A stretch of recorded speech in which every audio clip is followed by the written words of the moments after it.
paranormal. It surrounds us. It's everywhere. Tonight, you will hear from the people who live and work within these highly active locations, all in the efforts to discover America's most haunted. With your host, ghost hunter and author, Dan Terry.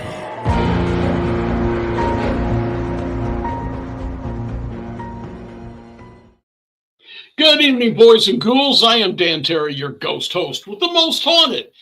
And I got a surprise tonight, okay? Some of you who've been with me a while may remember about, I guess it's been almost 2 years ago. I come up with this ridiculous idea to pick out a new ghost hunting team and follow them for a year or two and just see how they're doing. And honestly, when I first did this, the idea behind it was how many teams split up really quick, egos and all of that. And I'm proud to say this hasn't happened here. But I picked out this group called Sinister Sisters. And folks, I could not possibly have found a better team to follow because they have been making waves in the paranormal field like crazy. And they've come back tonight to talk some more about it. Rachel D'Amico, she's an empath and a sensitive. She's a founder. And she's also co-host of The Know with Tom Reed, a podcast. She's also a leader, and we're going to have to talk about this towards the end, of the Secret Society of the Spooky Sisterhood. I am really curious about that one.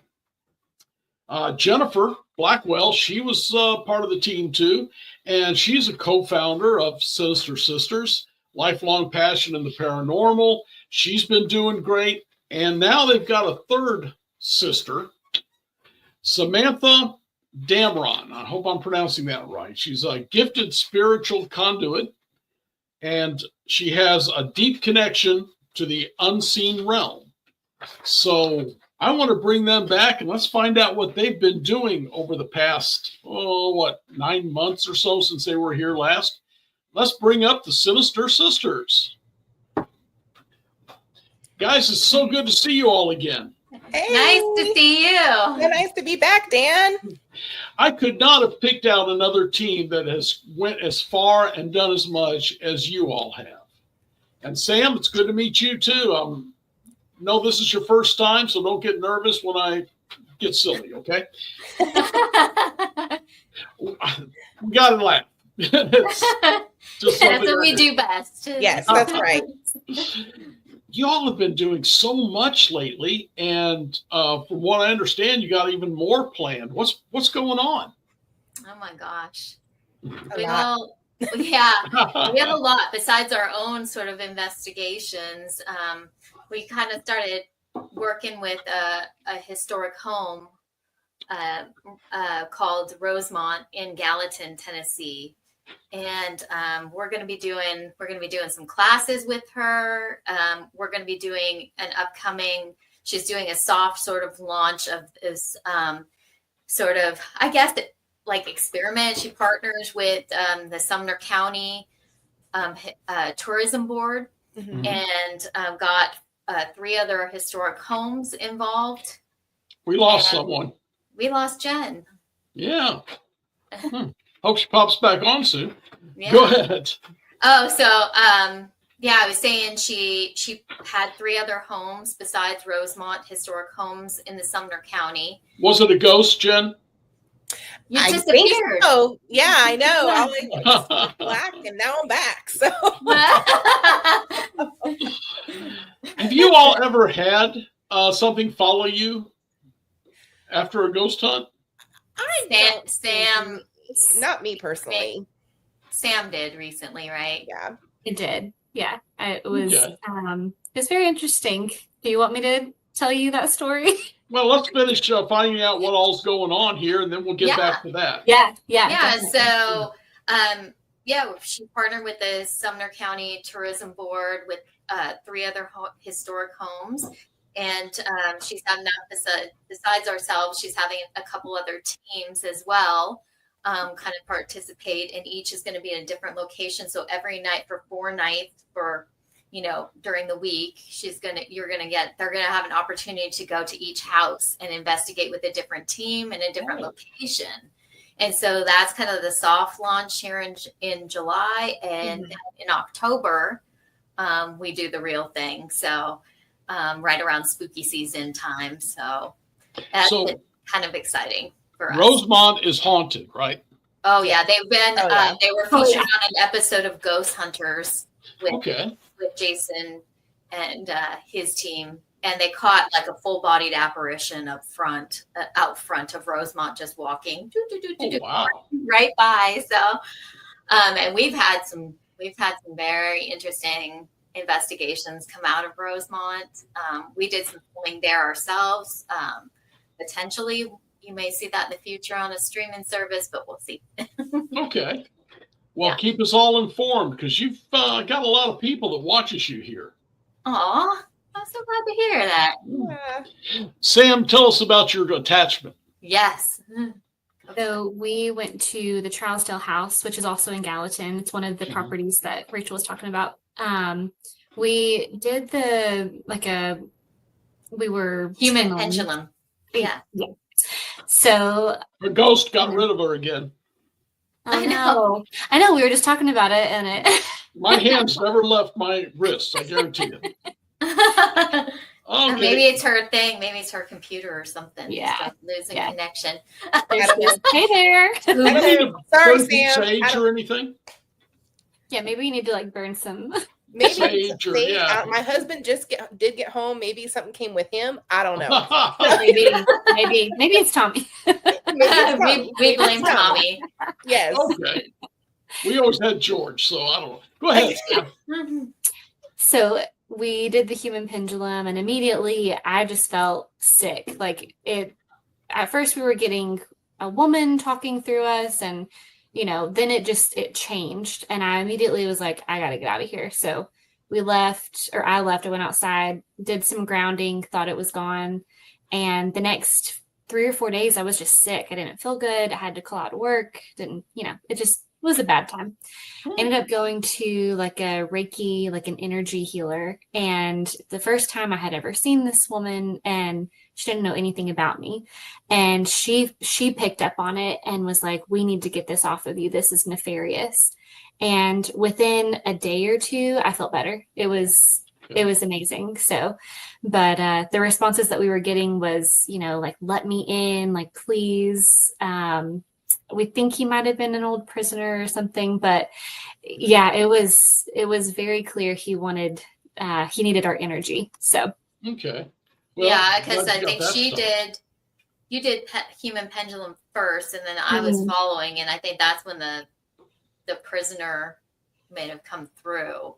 Yeah. And he chose to attach to somebody. Okay. Yeah. Tell me about the pendulum thing. The human pendulum? Yeah. Yeah. So essentially it kind of works like, a traditional pendulum that you hold on a chain, except for where you're the person in the middle is the pendulum that swings back and forth. So you have a person north, south, east, west around you in a circle. So you feel like it's a very bizarre feeling because you try to sort of focus and meditate a little bit. I think get yourself into a space where you're not really focused on what's happening, and all of a sudden it just feels like something pushes you in one direction or another, and so you kind of just have to let it kind of go with it.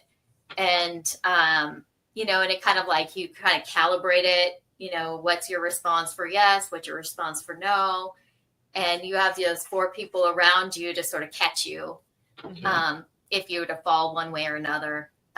And they ask questions, and you see what the spirit says. So that's kind of human pendulum. That's intriguing. I've never heard of that one. So you become a conduit for the spirit. Yes. Wow. Huh. Have you had any problems with it? Anybody getting shoved or? You get a little you get a little like Filtered. I'm telling you, it needs a sage. I know. Like, Jen, burn some sage. Yeah, Burn some sage now, Jen. exactly. Okay, go ahead. But yeah, I mean, the only time we've done it just a couple of times. So, you know, remains to be seen, I guess, what's going to happen because, you know, done it very few times and Sam had something come through on her. So, Right. But you feel the, it's, I mean, yeah, it's a bizarre feeling, but it's wild. you know, Yeah. you get off kilter and it's like, thank goodness Jen was in front of me whenever I did it, because Yeah. I was going to fall forward. So Yeah. She's in front of me too. And she's like, don't worry, I got you. Yeah, if you ever get some video of that next time you come on, I'd love to see that. Yeah. Just Sure. so Yeah, people know what I it think is. we do have it. I think we do have a video of it. I'll have to send it to you. Get it shorter, and maybe my Yeah. husband can do a clip. Okay. He's my techie guy, so Okay, so you've got this thing going on at the Rosemont. Rosemont. Okay. Do you have anything else coming up where people can see y'all? Besides that, I mean, we're going to be doing some classes there. We're going to be leading some like hands-on workshop for a day, and we're going to hopefully be involved in a youth class where youth investigators who want to learn about what we do, learn about the tools of the trade, and you know what we do. I've always been concerned about bringing younger people in because I don't think they're quite in grasp with their own psyche, their own personality yet. So I've always been a little nervous about that. Bye. That's all right. She'll be back in a minute. Yeah. Yeah, it's got to be the computer. Yeah, she disappears, reappears, disappears. It might be her connection, I guess. Yeah. Might be. So, what's your opinion on bringing the kids in? You think that's a safe bet? I think, I think we're looking for, I think it's going to be teenagers mostly. And, you know, it is like the executive director, Rosemont, her son is really, really interested in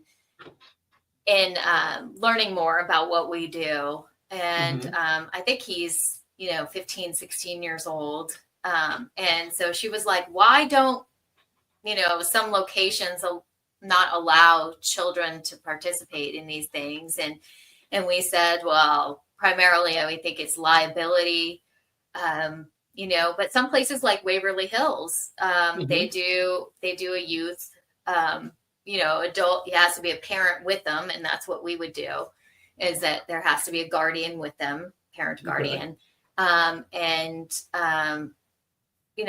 They allow them to go on investigations together. But I think ours is going to be really focused about, just starting for them to learn some of the equipment we use and why we use it, and what it picks up on, so that they can kind of baby steps for those who are interested. So. Okay.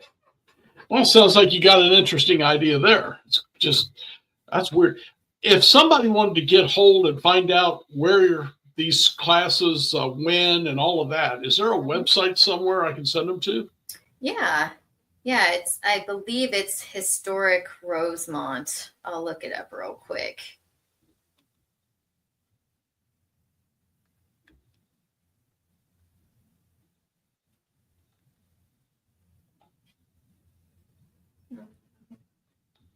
Let's see. Yes. It's historicrosemont.org. ROSEMONT? Correct. Okay. Yeah, and it has an incredible history. I mean, the house has remained in one family for a long time, and what we've gotten there is that a lot of the EVPs and the interactions that we've gotten is primarily family orientated. All right. there. Tell me about the ghosts at the Rosemont, since you've been there several times. Yeah, so the ghost of the Rosemont primarily is like it's the Guild family. I think it was their last name. It was a judge, a prominent judge, Josephus Guild, or I think they go Josephus Con Guild is what they say. He was a very well-known family in. Ah, there she is.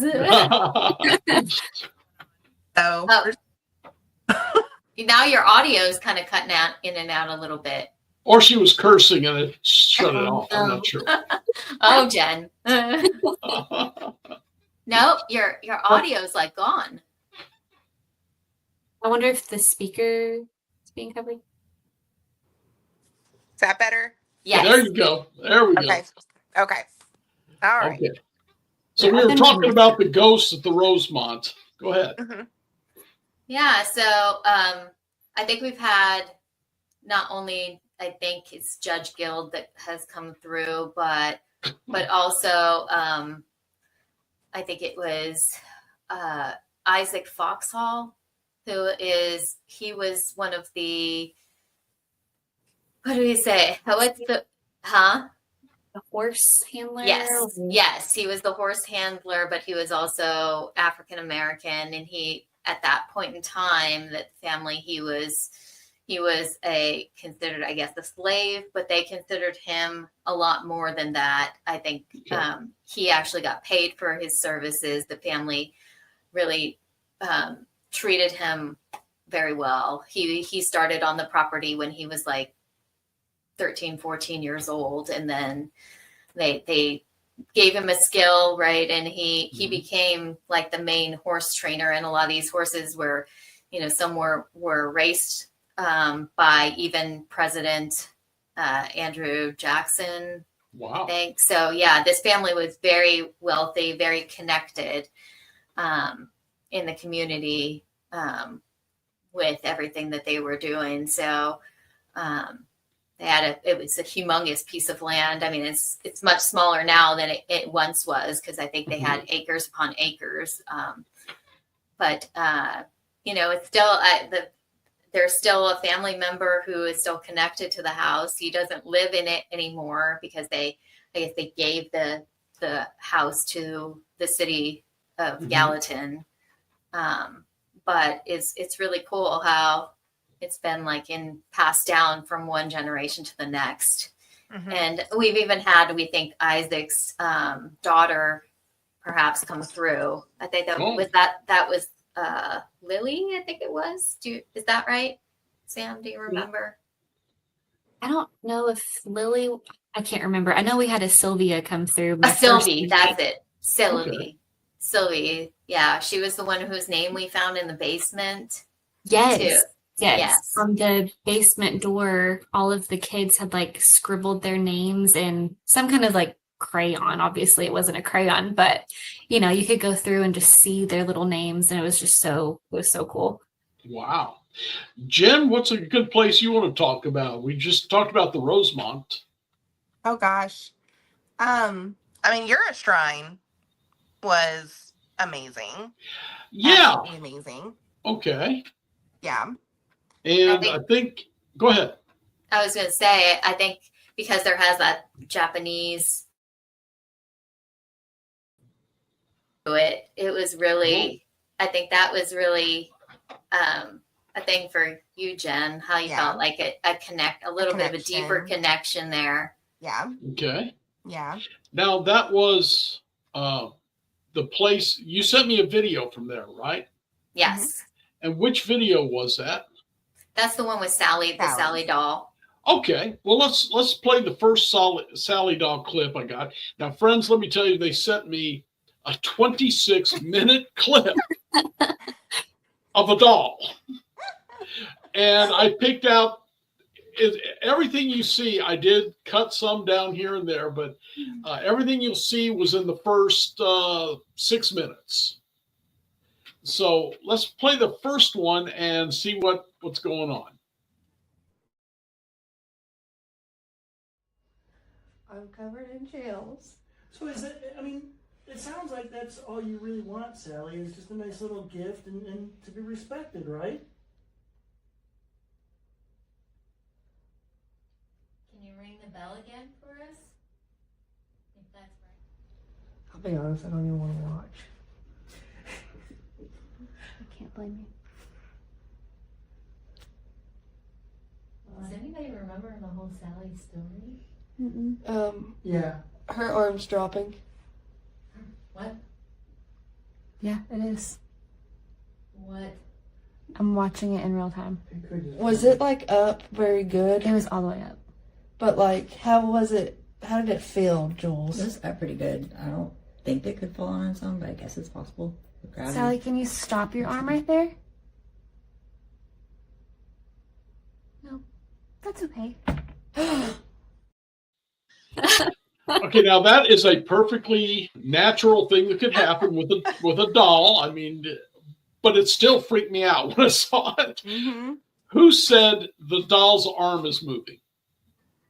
I think that was Beth. Yeah. Okay, and what did you all think of when the arm is dropping? Yeah, I think Does it you look heard like my it was- reaction was, what? Yeah. I was far on the other side of the room. I wanted nowhere near Sally. So I'm Sally- with you. Dolls Sally- and me do not get along. yeah. Yeah, Sally definitely had like an aura about her. Okay. Yeah, I think that I was in the room like and I swear I saw her eyes move. I think they shifted like a really quick, like looked at you and looked back, and I was like, oh. Yeah. I'm like, I don't want to be alone with you right now. She also had those like piercing eyes. They were just so light and lifelike. And she's also a pretty large doll too. Mhm. So I was right beside Beth whenever, like, it was me and Beth, like in that little corner. And when we saw her arm move, we were like, all right, that's cool. And I think too, the owner said that we were the first ones to catch that on camera. Like other people But he had did reported report it. that. Yeah, it's been reported now and again, like that she will do that. And earlier that night, I was saying earlier to you, Dan, too, about how earlier that night, my husband was trying to set up cameras around, and when he went into the room, her arm was up. When he came back in the next time, her arm was down. Okay. And so it was like, I think the doll moved her arm down, and then he was the one the male voice you can hear in that video where he was like, well, what if we, see how loose or tight her arm is, and could it just be gravity taking over at some point because she is an older doll, and so. Well, let me ask this, all three of you, give me your opinion. What's your gut telling you? Was that a ghost, or was that just the doll being old? I'm going to say spirit for sure. Okay. Yeah. I'm leaning that way too. Me too. I think that just, based off of the history of the doll, you know what I mean? And other things that happened that night, you know what I mean? With the doll answering questions, and I'm going to say spirit. All right. Well, let's watch one of the later videos. This was only, I think I may have cut 3 minutes out to get to this point. Wait. Is it okay if I move your arm again? I think you might get tired of leaving your arm up, but a lot of people want us to have your arm up and see if it's actually going to stay. So if it's okay if I raise your arm, can you ring the bell for me? Okay, thank you. Well, let me start out with, I'm cool with talking with a ghost, but when you're talking to a doll and it's looking at you in the eye, I'm out of the room now. This is going beyond. I dealt with demons. I cannot deal with dolls. No way. And the interesting thing, I don't know if you could tell from there, but she's sitting in a coffin. Yeah, a child's I coffin. think it's like a witch's coffin or something too. It was beautiful, but yeah. It makes it even more- What was even creepier in that that little space. It was almost like a closet kind of, but it had mirrors surrounding her. And when I was standing there trying to film some of it, I was seeing things in the mirror. I was seeing these weird lights everywhere. Wow. Like it was like these weird orb flashes of lights. And I was like, oh my God, are you seeing this? You know, it was the strangest thing. Yeah, I would have been out of there by then. And like I said, I can deal with a lot, but when it comes to dolls, I'm out of there. Okay, got one more for this before we take a break because I want to finish the Sally story. Mm-hmm. Okay, well, we're going to go sit. And if you change your mind or anything, just let us know. Like I said, 1 ring for yes. Oh. She seems like she was wanting to play. Oh, yeah. We ended up gifting her a cat ball. Yeah. Because she wanted it. She wanted it. Yeah. And she was making that thing flash too. We I believe, saw that on the other video. Yeah. Yeah. So you're pretty certain this was a child? Oh, yeah. I don't know if it was a child. But it was definitely something. Yeah. Yeah, it was something because we got EVPs as well. I don't know if you'll be able. But we also did like an audio recorder, and on that audio recorder, and we kind of matched it with the video portion, and there were definitely voices, but it sounded more like a male voice. Okay. So that was yeah, kind of creepier. Yeah, a male wanted to be called Sally, I guess. That's good. Hey. Happens in real life too. None of my business, right? All right, folks, if you all wait, I'm going to run out here for just a brief second for a commercial, and we'll be right back. If I can remember how to do it. I'm afraid of losing Jen. I may have to wait. Oh. All right, this group is great to talk to. We always have a lot of fun when we talk, but I'm serious about the dolls, man. I can't do that. That's weird. And I don't know, like I said, I can talk to a ghost all night long. And I've done it. I've asked them to do things, to ring the bell or make the cat ball go off or make the K2 go off. That's great. Yeah, when it's looking back at me, I have a real problem with that. What I don't have a problem with, though, is what I'm going to show you right here. So watch closely. The new book, How to Research a Haunted House by paranormal investigator Margie Kay and professional researcher Violet Wisdom, is now available from Unex Media. This one-of-a-kind book explains how to do research on a house with uncommon methods and resources used by historic home researchers, and how to determine who may be doing the haunting and why. How to research a haunted house can be used by homeowners, renters, investors, and it should be in the library of all professional paranormal investigators. Get this unique book at unexmedia.com or amazon.com. That's unexmedia.com or amazon.com.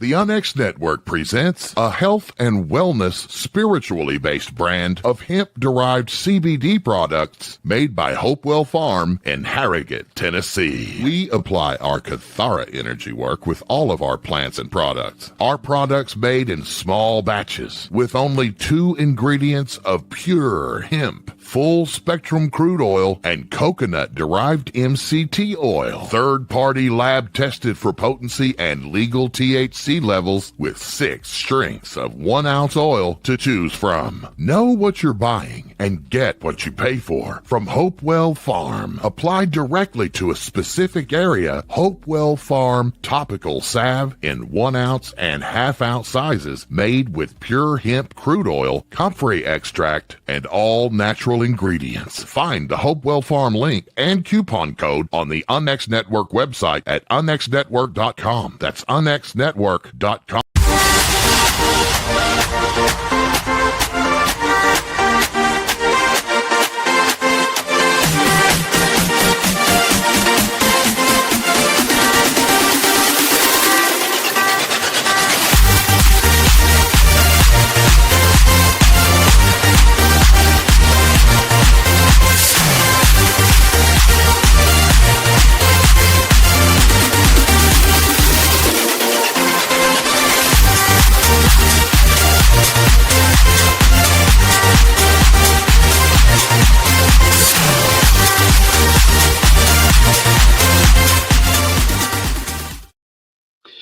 right, we'll talk more about the UNX network and all, but I want to get back to Sam, Rachel, and Jen. Hopefully, Jen will stay with us this time. And we'll talk more about this. You all have done some really incredible places, gotten some great evidence. I want to talk about one in particular, though, that you called Underground, where the spirit was answering a question. Where was you at? We were at, that was actually Smith County Courthouse. Oh, okay. Yeah. Okay. Yeah. And I think we even called it Underground because I think it was, I think Jen's question was around the Underground Railroad. Mm-hmm. That kind of ran through parts of Tennessee and Kentucky and probably It other was states as well. pretty much all over the place. That was there was a lot more people than people realized trying to help. Yes. Yeah. So, what made you ask that question, Jen? Just my husband is such a history buff, and Okay. anytime we take him on, an investigation with us, I just kind of try to think of the area that we're in, what it may have been like, back in the day, kind of what we're dealing with. And I thought Tommy, just being so knowledgeable in that area, it was just kind of a random like, hey, could this be possibly something, that the Underground Railroad was used by, and I mean, he didn't know, but someone did. The courthouse itself, was it used as a station, or was it I don't near, think so. or were they just answering your question? Yeah. Yeah, I think it was just answering her question. It was just answering my question. Yeah. Okay. Without us even knowing, because you were asking Tommy, right? Yeah, I was asking my husband. Yeah, I was asking Tommy. Okay. Well, let's watch this one, because I found this one to be amazing. This might sound like a stupid question, but the Underground Railroad, did it come through Tennessee?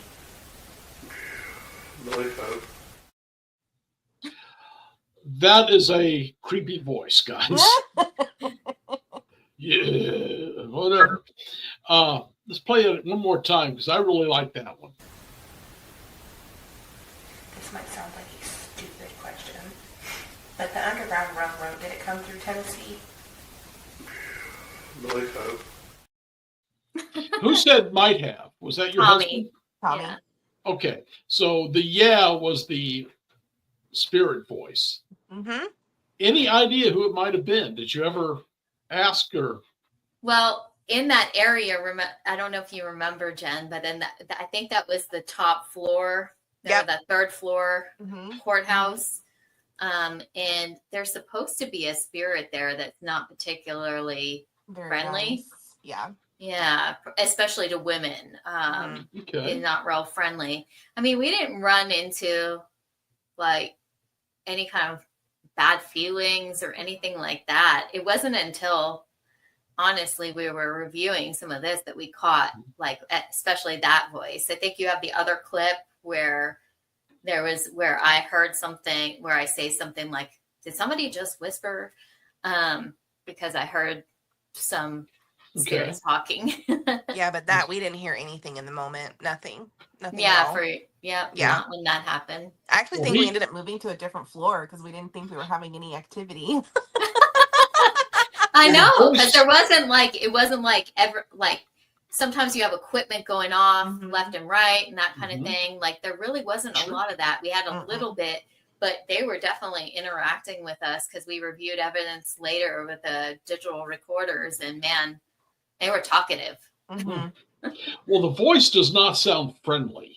No. Well, why would he take time to answer the question? Maybe just to make his presence known. He's like, I'm trying to educate you. Yeah. I know this one. Yeah. All right, so I've got one here marked nice. Was that the one you were talking about? Yes. And this is in the same place. Yeah. Okay. And are you the white lady seen in this building?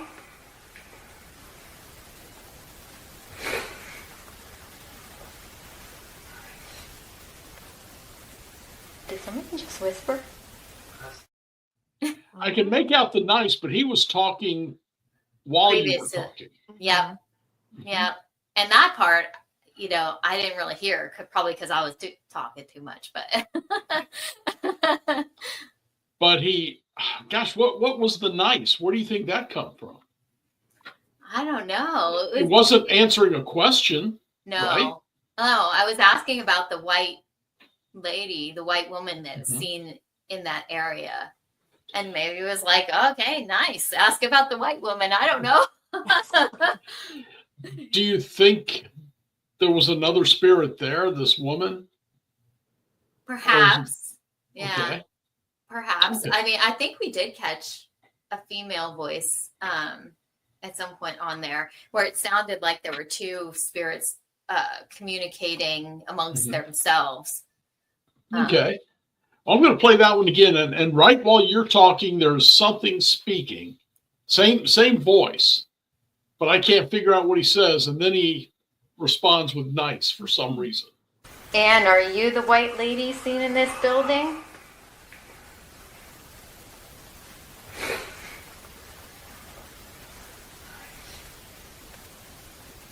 Did someone just whisper? So you heard that at the time. Yeah. Okay. I hear a lot. I hear spirits talking all the time. I have heard of a few times, but not very often. That's very rare, actually, for me. Okay. Anne, are you the white lady seen in this building?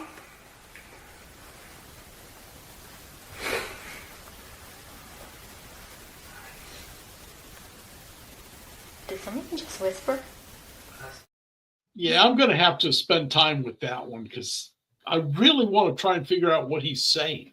I know. Us too. I think we've listened to it so many times, and it's just like, you're like, what are you trying to tell me? And that I'm wondering if that was a part of the same sentence where he said something and that was Then the he end. said nice. Yeah. Yeah. I don't know. That was wild. Yeah. Okay, let's see what else we got here. Now, this one, and we'll go ahead and play this one while we're chatting. The ICU. Mm-hmm. This Harriman Hospital. Mm-hmm. Okay, let's play it because you had something you hadn't considered earlier. Mm-hmm. Folks, listen to this one closely. This one's They're wild. not letting them do their jobs, or they feel like they're not letting them do their jobs. Yeah. What the? Okay, before we get to what he said, did you drop the light? So I have to tell you the whole story. So you can see Beverly.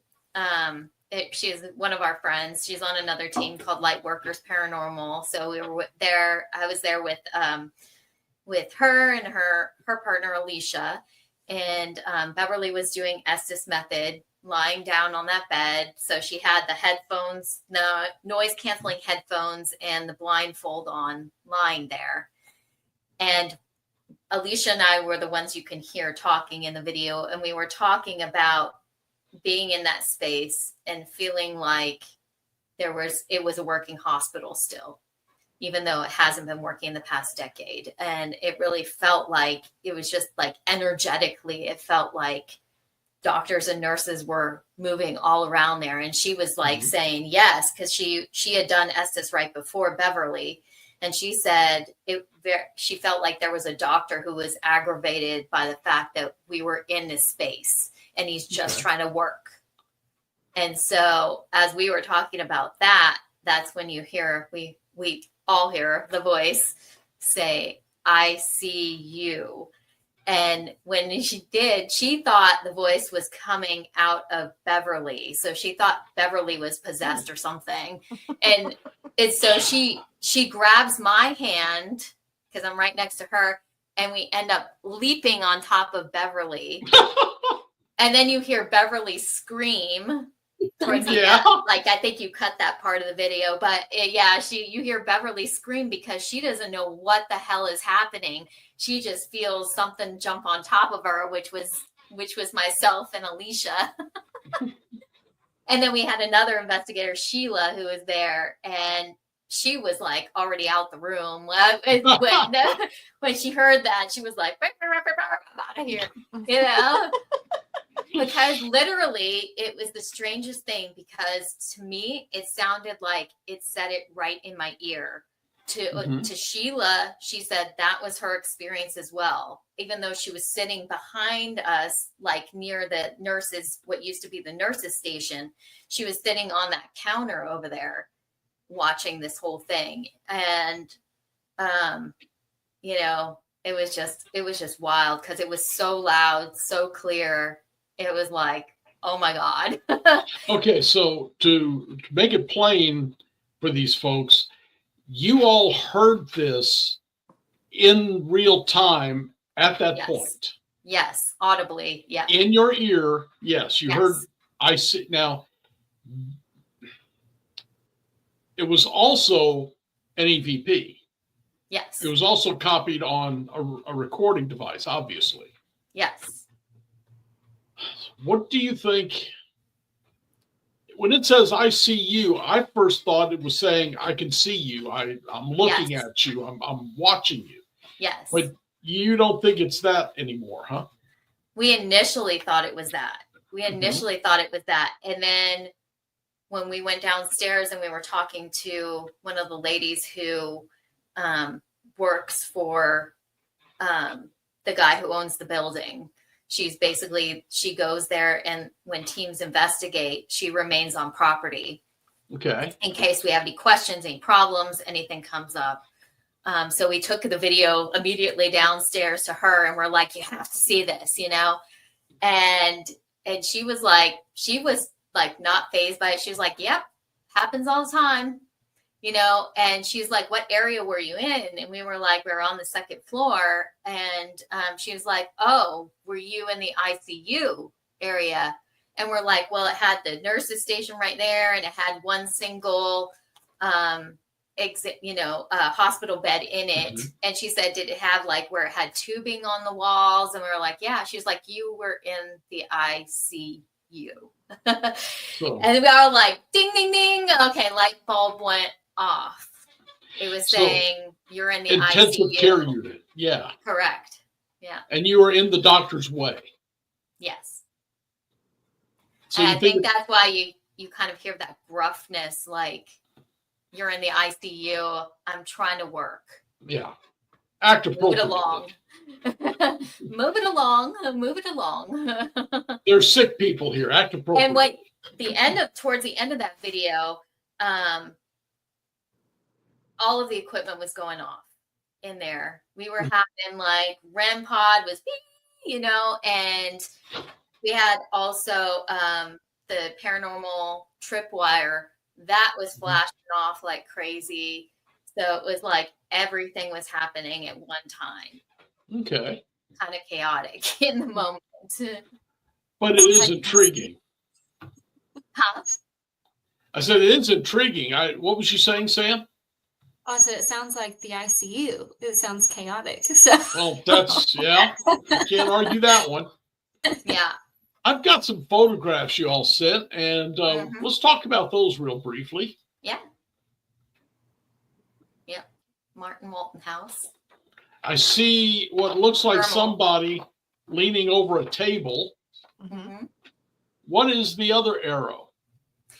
So the one in front of the table, we got like another heat signature, which actually looks like probably a stronger heat signature than the one that's sort of leaning over the table. And, you know, again, this was another family home. It belonged to a physician. And we believe that, I think they had said that children are known to be heard and seen throughout the house. And that's what we believe we caught. We believe we caught a child in front of the table and the parent kind of leaning over the table or at the table, sitting at the table with its arms on the table, perhaps interacting with the child. That's what I'm seeing, but I wasn't sure if that was a child there or what. In fact, it didn't even occur to me till you said that. Yeah. So, okay. This is Old South Pittsburgh Hospital. The same place where the ICU happened. No, different hospital. Okay. But interestingly enough, the owner of Harriman and Old South Pittsburgh is the same gentleman. Okay. Yeah. So he owns both. But we were in what they call they call a hallway, a shadow hallway. And you can see this was one of our very first, I think, investigations where we brought a handful of people with us who were first time investigators. And I think this is the very first time I was using, because it was right after my birthday with the date 8/31. And I got this thermal camera for my birthday. It's what I wanted. And my husband said, "Do you want a tattoo? Or do you want," and I was like, "Well, I do," but I was like, "I want paranormal equipment more." And he was like, and so he was like, "What do you want?" And I said, "I want a thermal camera." So that's what I got for my birthday. And probably another one of the top investments we made in equipment, because we've gotten so much from it. What you see here, initially the very first, so I have a bunch of different, I've got actually video and I've got still photographs of what was occurring, because it was crazy. You're looking down a hospital hallway. On either side there are patient rooms, and what we caught was a shadow figure standing in the doorway of every room in that hallway. And one of you can see kind of in the middle of the screen, in the middle of all those, where those arrows are pointing to, you can see a heat signature from a person. And you can tell, obviously, we look like people for one thing, and we're hot, much hotter than what you see there. What you see there is shadow figures. They're much colder. Like, I think it was hot there that night. You can tell it was hot and humid. There's no air conditioning in that hospital. I think we were probably closer to where it said like in between like 80 and 90 degrees in certain parts of that hospital. And yeah, we were sweating. But those shadow figures were much, much colder, being in that dark blue. And we believe they were children, because you can see Justin, he was standing there in that hallway surrounded by all those shadow figures, and they were much smaller than him. He is a tall guy. He's a big dude. Yeah, he's probably what, like 6'2"? Easy. 6'2", 6'3". Yeah, something like that. So, and they were much smaller than myself. So, and I'm 5'2", so. And taken in the same place was this one. Is that the same picture, or is that a different picture? Oh, that looks like it was similar. Unless you clicked it. Okay. Well, let's try this one. Yeah, okay. That's a different picture. But there's still Justin down below. We were at Old Stone Jail in Franklin, Kentucky. And so Justin's sitting in the doorway of one of the jail cells. And what you see peeking out from above him, I saw in like real time, kind of come out, peek their head out, and peek their head back. Okay. But and I happened to capture the picture at that moment when they peeked out. Intriguing. Yeah, they were intrigued by us. Yeah, for sure. All right, this one here kind of worried me. I almost don't want to frighten anybody, but what's this one? Showing off the shirts. Yes, that was at Trousdale House. That's where we did the human pendulum. Yeah. Okay. Yeah. Now, is the shirts available? Yes. Okay. That was a partnership that we had with a gentleman from Urban Myth Clothing. So he designed that especially for us. So. Oh, wait a minute. Let's find it again. There it is. It does look pretty good. And she's a paranormal investigator. She's got a K2 in one hand, and and she's got our Sinister Sisters, our older logo Okay.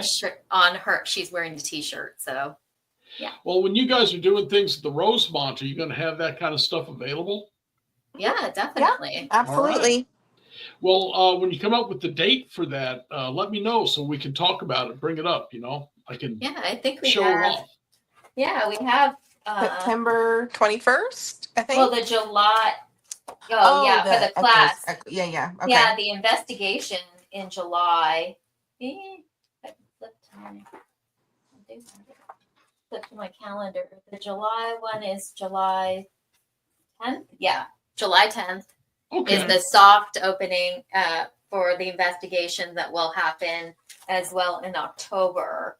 And we'll be at Rosemont on October 30th, which is Jennifer's birthday. Well, I thought the shirts looked really cool. That's why I wanted to ask you about those. Yeah, they are.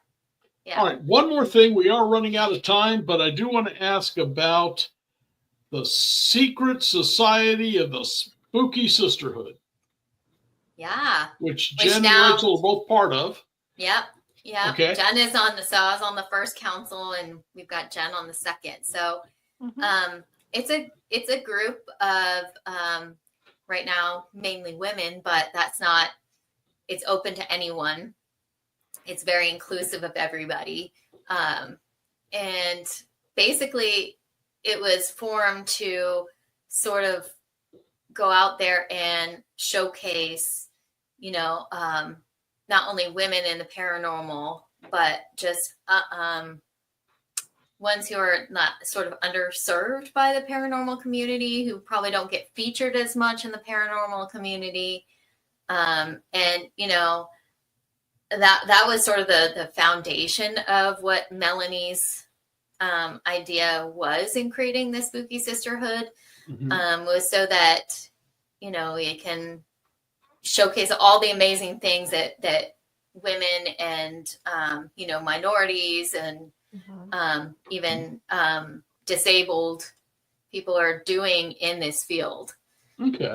And so she kind of started with like what we called Spooky Sib Sundays, where it would highlight the things that different people are doing there, and they could be even spooky adjacent, meaning if they made things that are spooky related. They like some of them, like Lauren, she makes REM pods. There's other people who make like plush, which I think we're gonna have on the haunt down to Halloween, where we did every year. We've done the haunt down to Halloween, and they can win prizes just by kind of entering and following us. But there's a lady who makes like these cryptid plushy stuffed toys. There's people like Sam does, she actually makes, kind of, I guess you would call them taxidermy. Entomology. Yeah. Okay. Entomology, insects like butterflies, moths, puts them in the frame, that kind of thing. So it showcases that's kind of like, oddity related kind of things. So, but now I think we're expanding and getting bigger. And so the council has gone from having 5 people on it to having 12 people on it. So we're growing and doing some amazing things, including different events. Like we have coming up what is that called? Do you remember the Hot Ghoul? Yeah, Hot Ghoul Summerween party. Okay. Yeah, it's a virtual party, and they're gonna do different things like tarot readings and a bunch of other stuff too. But going back through my recordings, I think when it comes to ghosts and demonics and such as that, it's about 50-50 men and women. And it might even lean a little heavy towards women, just a bit. Cryptids and UFOs, I get almost none. Yeah, I know. We also, Jen and I are also on, I can't think of the name off the top of my head. But the cryptid women's Society. We've been Yes. we've Okay. been on we've been featured on their page and part of their group. And basically it's Bigfoot hunters. They're women. Also, I mean, they all also do other cryptids like, Mothman, Dogman, Skinwalker. We won't say that too many times. The SW. Well, if you get a chance, any of them want to get onto the show, if they've got some evidence they want to show, I'd love to have them. I have very few women in cryptids and UFOs. It's well, that's what I want to do some point is to go on a Bigfoot expedition or and do UFOs as well, because that's all we need is you out there hearing. I see you. I know. Hey. All right. Well, we are way out of time, so I'm going to have to break it up. But guys, I hope you'll come back soon and bring some more of this incredible evidence. You guys have went so far, so fast. What, less than 2 years ago, you came on here for the first time, and you were running with other teams and learning, and now you're teaching new teams. That's incredible. So congratulations. Proud to know all of you. Oh, thanks, Dan. Likewise. All right, guys. We'll talk again real soon, okay? Okay. Sounds good. Thank you. Take care, folks. Thank you. Wow. Oh, I love talking to them. They are right on top of things. They're having a good time. We can laugh, but they got some great evidence, and I was really impressed by that. Folks, I do want to real quick remind you, it's free to join the UNX Network. You go to unxnetwork.com, drop down on that front page a little bit. There's ways to get on there. And once you've joined, you get so much out of it. For instance, the UNX magazine gets sent to you each month by email. You can get print copies if you want, but it's got some great writers. Even I get to write every now and again for it. And different topics. As you can see, this one on the right had time anomalies. This one here was ghosts. I had two articles in this one. One on the haunted battleship North Carolina, and the other was about, legends of Halloween. And I'm talking about when I was a kid, they would tell us that there was a cult looking to kidnap blonde-haired, blue-eyed children and sacrifice, And every one of those had a basis in reality, which is why I talk about it. One of their most recent magazines, I had an article about dolls.